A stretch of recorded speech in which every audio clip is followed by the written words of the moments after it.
Hai, kembali lagi dengan saya, Miss Grace, di pembelajaran online, prakarya dan kewirausahaan. Terkhusus untuk kelas 10 IPS, hari ini kita akan membahas kelanjutan materi masih di bab 4, kewirausahaan pengolahan makanan awetan dari bahan hewani dengan topik perhitungan harga dan pemasaran langsung makanan awetan dari bahan hewani. Mohon diperhatikan dengan seksama ya.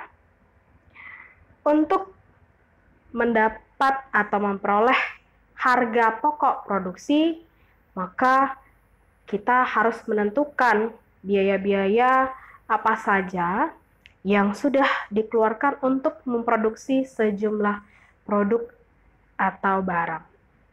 Semua biaya tersebut merupakan komponen yang akan menentukan harga pokok produksi suatu produk. Kuantitas produk sangat memengaruhi harga produk atau harga pokok produksi atau HPP, di mana semakin besar kuantitasnya, maka efisiensi akan semakin bisa ditekan dan harga pokok produksi yang didapatkan akan semakin kecil, di mana HPP dihitung dari jumlah biaya yang dikeluarkan untuk memproduksi sejumlah produk, di mana penetapan HJP atau harga jual produk diawali dengan penetapan HPP per unit dari setiap produk yang dibuat. HPP per unit adalah HPP dibagi dengan jumlah produk yang dihasilkan. Berikut contohnya. Pada satu kali produksi, dengan HPP 5 juta, dihasilkan 250 ekor ikan asin. HPP per unit adalah 5 juta rupiah dibagi dengan 250, yaitu 20.000 per ekor. Jika misalnya ditentukan margin keuntungan 30% atau laba yang diharapkan 30%, maka harga jual per unit adalah HPP per unit ditambah 30% HPP per unit atau 20.000 ditambah 30% dikali 20.000. Jadi harga jual ikan asin per ekornya adalah 26.000. Metode penetapan harga produk secara teori dapat dilakukan dengan 3 pendekatan, yaitu pendekatan permintaan dan penawaran dengan cara mencari harga yang mampu dibayar konsumen dengan harga yang diterima produsen, sehingga terbentuklah jumlah yang diminta sama dengan jumlah yang ditawarkan.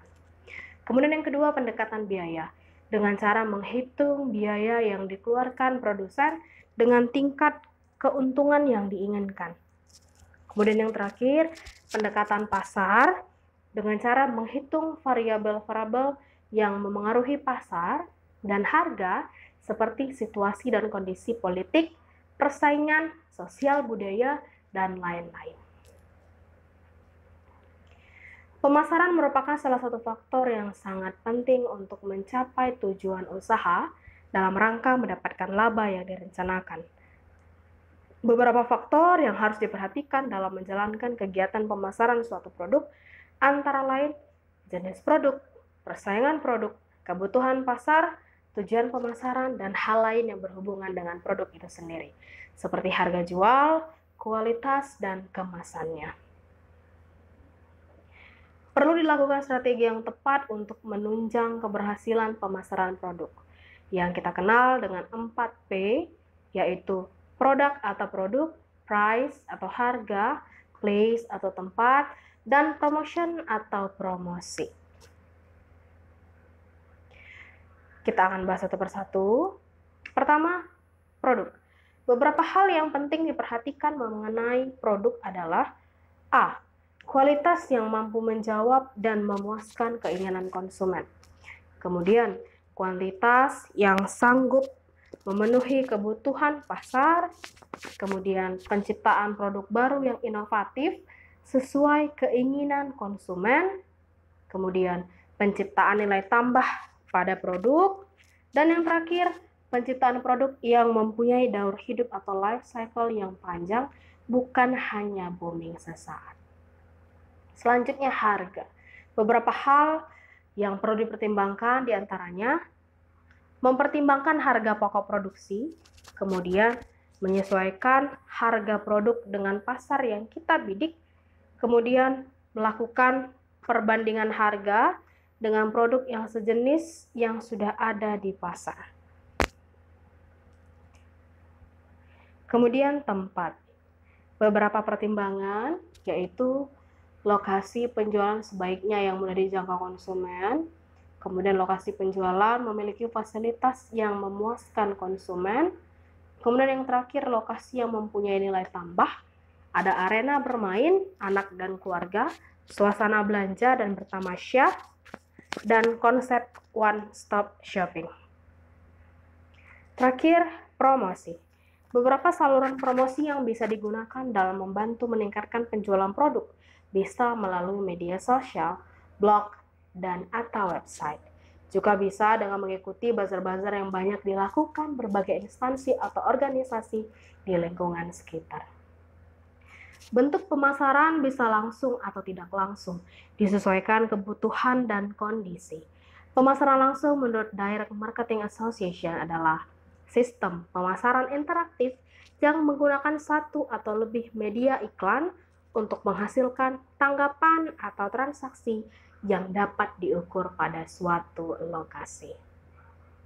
Pemasaran langsung biasanya menggunakan saluran langsung ke konsumen atau dengan istilah consumer direct untuk menjangkau dan menyerahkan barang dan jasa kepada pelanggan tanpa menggunakan perantara pemasaran. Adapun bentuk dari saluran langsung yaitu penjualan tatap muka, kemudian pemasaran secara langsung, pemasaran melalui katalog, telemarketing, TV dan media lain, pemasaran melalui kios, saluran online, saluran elektronik atau e-commerce. Usaha makanan awetan dari bahan hewani memerlukan media yang tepat untuk sarana promosi produknya. Media promosi yang bisa digunakan untuk pemasaran khas daerah ini diantaranya sebagai berikut. Pertemuan rutin, misalnya di lingkungan RT atau RW atau kelompok perumahan. Kemudian pameran atau bazar, media sosial. Oke, selanjutnya mari kerjakan soal latihan untuk pertemuan 5 yang sudah Miss sediakan di link Google Drive berjudul Soal Latihan Pertemuan 5 untuk mata pelajaran prakarya dan kewirausahaan kelas 10 IPS. See you next meeting. Bye-bye.